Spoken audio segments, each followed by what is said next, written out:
buenas tardes. Soy Rubén Vigil, jefe del área de comunicación y prensa de la Fundación Princesa de Asturias. Bienvenidos a la primera rueda de prensa de esta edición, que van a ofrecer a continuación los doctores Bassler y Greenberg, Premio Princesa de Asturias de Investigación Científica y Técnica. Les rogamos, por favor, que silencien sus teléfonos móviles. En primer lugar, les dirigirán unas palabras y a continuación abriremos el turno de preguntas. Recuerden, por favor, que deben levantar la mano, les pasaremos un micrófono y antes de formularla deben indicar su nombre y el medio para el que trabajan. Gracias. Adelante. Sure. My name is Bassler, and I'll just briefly say that I'm so delighted and honored to be here. I've only been here 2 days, but they've both been magical, and the foundation has taken such amazing care of us, and it's such a warm welcome, and your city is beautiful. And I'm Pete Greenberg. I've only been here a day and a half, but I concur with everything Bonnie said. And thank you all for coming. And not only is it an honor, it's quite flattering to be even considered for this award. Muy bien, gracias. Abrimos entonces el turno de preguntas.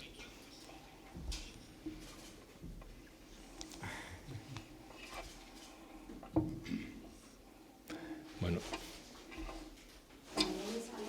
Te van a pasar el micrófono. My name is Alba Vázquez. I'm from Onda Cero. What was your first feel when you found out that you were the award of this year?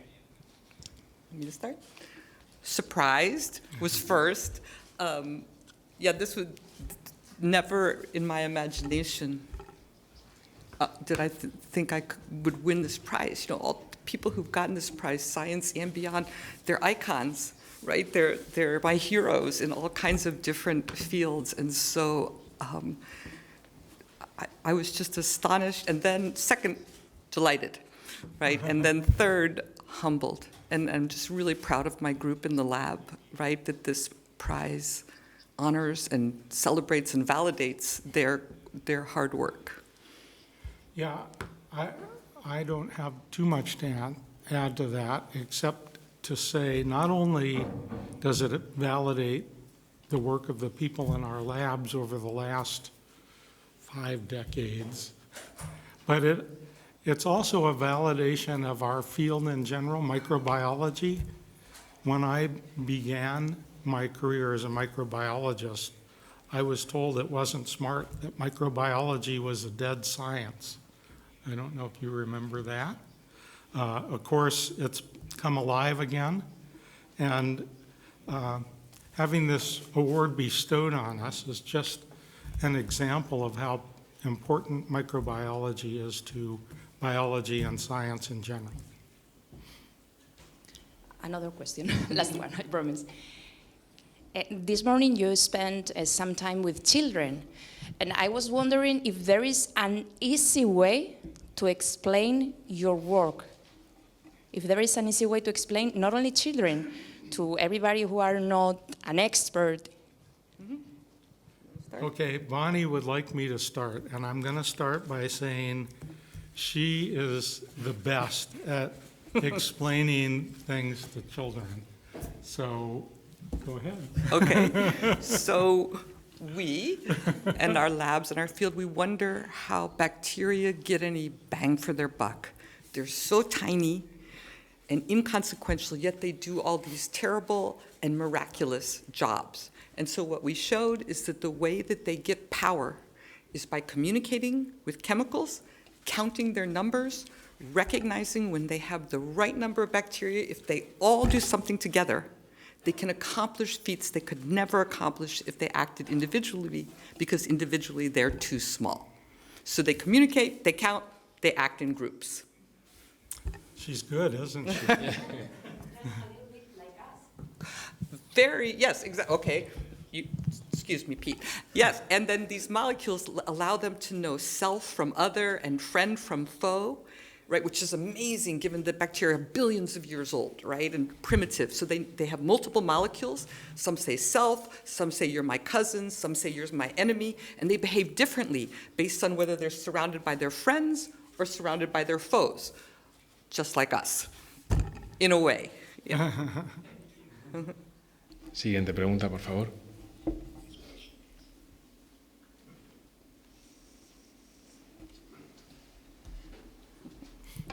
Hola, buenas tardes. Soy Jaime Martín de la agencia EFE. Esta mañana en el encuentro que tenía con niños, con niños y con escolares, les decía que una de las mayores dificultades con las que se encontró es que sus colegas, sus otros científicos no creían en sus trabajos, en el trabajo cuando empezó a trabajar en este campo. Me gustaría saber si cree que en esa situación influyó el hecho de ser usted mujer o no. Yeah, I think that, okay, I'll answer this one. Yeah, so as this nice gentleman said, yeah, that I got to talk with high school kids today, and they were asking me about challenges. And so one of the challenges is that early in our field, this was considered fringe. You know, bacteria couldn't talk to each other. They didn't have the wherewithal to do group behaviors. That was supposed to be very sophisticated. Only higher organisms could do that. So we were sort of considered nuts. That might not be past tense. But anyway, and then to the answer to your question, I think also, and again, this is 30 years ago when I started in this field, 35 years ago, you know, there weren't very many women. And so I think then it really did work against me in the sense that, you know, women scientists already struggle with credibility issues. And then on top of that, I had this sort of kooky, fringe, obscure project. And so I think that didn't help me in the beginning, but it made me tougher, it made me resilient, it made me determined not to get, you know, to just keep trying to make good data until, you know, we all would get recognition, because in the end, data persists. You know, if it's good, I've always figured people will understand that what we're doing is important and that it's a big question. But yeah, it was a little sketchy back then. But I would like to add that Bonnie had at least one big supporter right here, always, from the beginning. Yep. I mean, Yeah, Professor and our Bassler. field, yeah, and the people both of us in our field, the microbiologists were all in, right? You know, and so, and then as Pete already said, you know, fast forward all these years, you know, and it's just been this renaissance in, you know, bacterial studies. It turns out it isn't all solved, right? So it's been a lot of fun. I don't want to sound bitter. It's been a huge amount of fun, and I was really lucky to be at a place like Princeton that just gave me the space and time and resources, and then all these colleagues, you know, nodded their heads a lot, you know, and so it went great, ultimately, yeah. Gracias. Siguiente pregunta, por favor.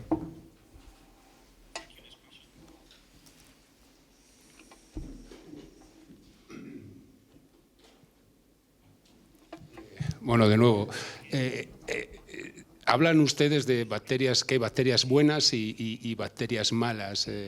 No sé si se llegará un momento, sería conveniente o sería un error acabar con lo que se llaman bacterias malas.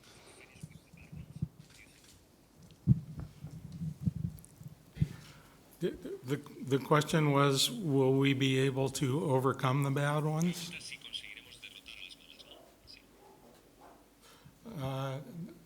No, I mean, it's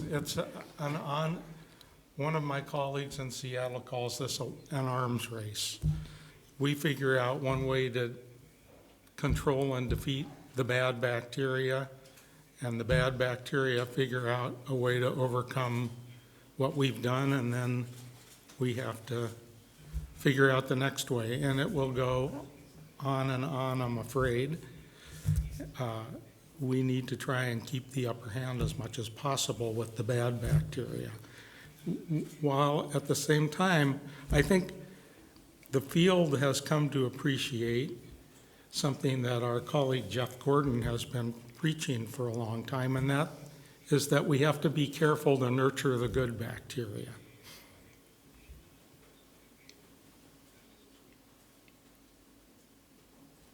No sé si quiere añadir algo la doctora Bassler. Oh, no, sure, that's fine. Yeah, I think that another, just sort of he answered that, Pete answered that, but I think another feature that both Pete and I think about a lot is in the applications of our work, to try to interfere with quorum sensing in harmful bacteria or to promote quorum sensing in beneficial, healthy bacteria. I think one of the things that's, for us, fascinating about that is a brand new way to think about treating bacteria. So instead of killing them or stopping their growth, the idea is could we modify their behavior?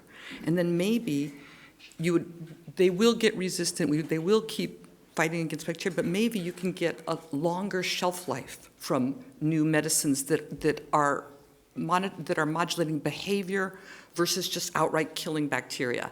And then, of course, so Pete and I work on this communication behavior, but there's lots of other behaviors that now microbiologists are really interested in. And so maybe somebody younger than us can think of the next behavior to modify, if once our therapies get tired out. So again, I think that the field of microbiology is appreciating now all these sophisticated, miraculous things that bacteria can do, and many of them could be Achilles heels that could be targeted, unlike traditional antibiotics. And so that's a fantasy, but it's a hope. And I think quorum sensing is sort of the first one on deck, right, to see whether those kinds of therapies are really promising.